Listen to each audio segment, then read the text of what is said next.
300-র উপরে ধর্মান্তরিত করেছে খ্রিস্ট ধর্মেতে সুন্দরী নারীদেরকে টার্গেট করে, বিশেষ করে খ্রিস্ট ধর্মের দিকে।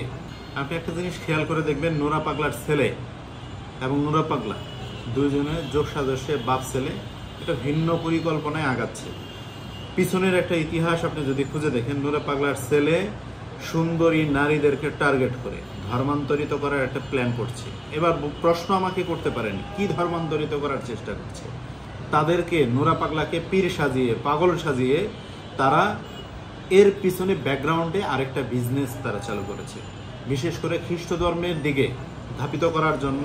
এখানে যে সকল সুন্দরী নারীরা আছে তাদেরকে ব্যবহার করে বিভিন্ন যুবকদেরকে, বিভিন্ন পুরুষদেরকে এক প্রকার তারা এখানে হিপনোটাইজ বলা যায়, কিংবা ধরেন ফাঁদে ফেলে এই টাইপের করে নোরা পাগলার ছেলে ঢাকায় বসে এই কলকাঠি নেড়ে, তো এই নোরা পাগলা তাকে সামনে রেখে তার ছেলে এই কর্মকাণ্ডগুলো করে যাচ্ছে। ইতিমধ্যে প্রায় 300-র উপরে ধর্মান্তরিত করেছে, খ্রিস্ট ধর্মেতে ট্রান্সফার করেছে মুসলিম ধর্ম থেকে। এক অপশন। 2, বাংলাদেশে শুধু না, সারা বিশ্বের মুসলিম জানে যে মুসলিমদের কাবা শরীফ একটা, সে দ্বিতীয় কাবা শরীফ নির্মাণ করছে এবং তার ভিতরে তার কবরস্থ, এবং মানুষ ওই কাবাকে তোয়াফ করবে, তার মানে তাকে তোয়াফ করবে।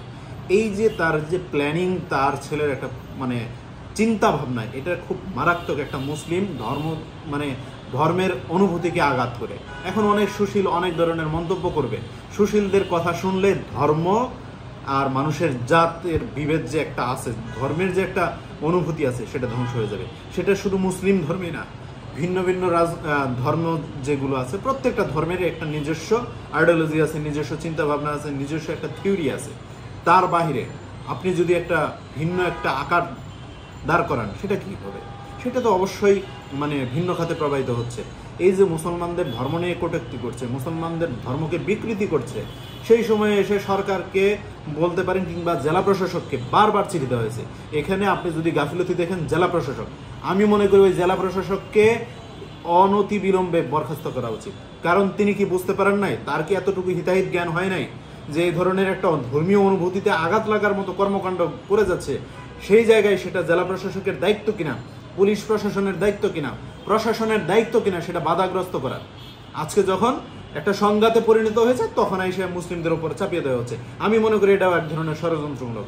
সেই জেলা প্রশাসক এবং যারা দায়িত্বশীল ছিল ওই জেলার প্রত্যেককেই অনতি বিলম্বে বহিষ্কার করতে হবে, তাদেরকে বরখাস্ত করতে হবে, না হলে এরা আসলে শিক্ষা হবে না। এদের একটা যোগ সাদস্যে এই ধরনের পরিকল্পনা চলছে। এই মাজারে প্রচুর পরিমাণ টাকা ওঠে, আর এই টাকার ভাগ জেলা প্রশাসক, পুলিশ প্রশাসন থেকে শুরু করে নিচের লেভেল থেকে হাই লেভেল পর্যন্ত এরা ভাগযোগ করে খায়। ধরনের একটা মেসাকার তৈরি করে একটা ধর্মীয় অনুভূতিতে আঘাত লাগানো দেখায়া মুসলিমদের উপর একটা চাপ প্রয়োগ করার চেষ্টা করছে। এটা রাজনৈতিক ফায়দা নেওয়ার চেষ্টা করছে। এই ধরনের যারা কাজ করছে তাদের অনতি বিলম্বে আমরা মনে করতে চাই যে তাদেরকে বহিষ্কার করতে হবে, তাদেরকে এই জায়গা থেকে বরখাস্ত করতে হবে, না হলে কোনোভাবে এটা থামানো সম্ভব নয়। নোরা পাগলা একটা চিটার ছিল, তার ছেলে আর একটা চিটার। আপনি জানেন যে নোরা পাগলা সময় সময় নিজেকে নবী দাবি করছে, নোরা পাগলা সময় সময় নিজেকে ইমাম মাহাদি দাবি করছে। এই নোরা পাগলা এইভাবে মানুষের ধর্মীয় অনুভূতিতে আঘাত করছে। আমরা রাজনীতি করি বিদায় কি আমরা ধর্মীয় অনুভূতিতে আঘাত করতে পারি?